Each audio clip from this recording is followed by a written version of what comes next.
জনমজুর এবং অনগ্রসর অনেক মানুষ ছেলেমেয়েকে পাঠ্যপুস্তক সময়মতো কিনে দিতে পারে না টাকার অভাবে। ফলে সেই সব ছেলেমেয়েদের পড়াশুনো পিছিয়ে যায়। সেই সব ছেলেমেয়েদের কথা চিন্তা করে শিলিগুড়ি মহকুমার বিধাননগরের মৌলিগঞ্জ হাই স্কুলে কিস্তিতে পাঠ্যপুস্তক প্রদানের এক অভিনব কর্মসূচি গ্রহণ করা হয়েছে।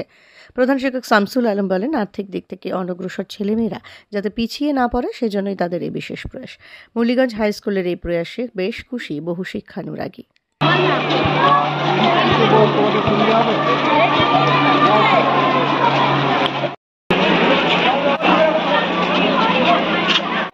আমার নাম স্বর্ণালী ঘোষ। কোন ক্লাসে পড়ো? 7 এ পড়ি। কোন স্কুল? মৌলিগঞ্জ high school. এখানে কি দেখতে এসছো? স্যার বই রাখা আছে তাই দেখতে। কেন? এগুলো বই কিনতে হবে। বই যারা নিতে পারে না, কিস্তি সিস্টেমে বইটা নিবে।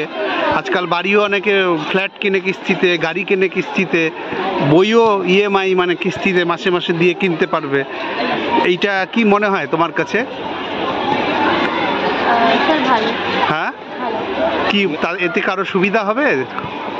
ছেলে মেয়ে যারা তোমাদের মতন বয়সী যারা পড়ছে, কিরকম সুবিধা হবে?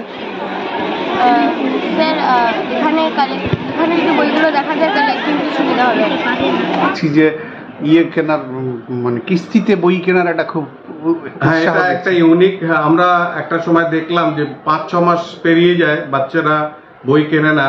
আসলে যে গরিব বাবা মা, যে শ্রমিক, তার সন্তানটা স্কুলে পড়ছে, সংসার চালিয়ে 700-800 হাজার টাকা জোগাড় করে বইটা একসাথে কেনা মুশকিল হয়ে পড়ে। তাই বই তাদের কাছে অধরা থেকে যায়। তো আমরা যে সুযোগ এটা করেছি, আমার খুব ভালো লাগছে। অনেক গরিব বাবা মা এবং ছাত্রছাত্রীরা তারা খুব পুলকিত, উৎসাহ দেখছেন কিভাবে ওরা বইটই দেখছে।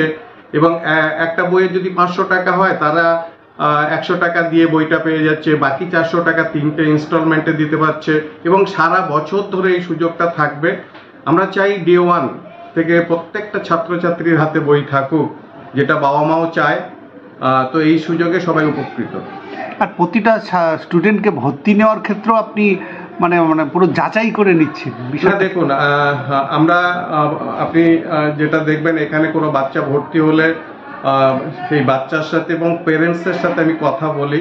এমন হয়েছে কারোর সাথে 5 মিনিট, কারোর সাথে হয়তো 35 মিনিট ধরেও কথা বলি। আসলে বাচ্চাটা কি হতে চায়, তার স্বপ্নটা কি। শিক্ষক হিসাবে আমাদের সেটা স্বপ্নের ফেরিওয়ালা হয়ে তার পাশে থাকা।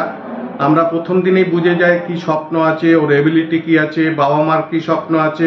এই ধরনের আমরা কথোপকথন করেই তাকে আমরা ভর্তি নিই। আমরা বুঝতে পারি যে এই স্বপ্ন নিয়ে বাচ্চাটা যখন আমাদের কাছে আসছে, আমাদেরও মাথাও থাকে যে ডাক্তার হতে চায়, পুলিশ হতে চায়। সেটা যাতে ইমপ্লিমেন্ট করা যেতে পারে, স্বপ্নটাকে সফল হতে পারে, তার জন্য আমরা সারা বছর চেষ্টাও চালাই।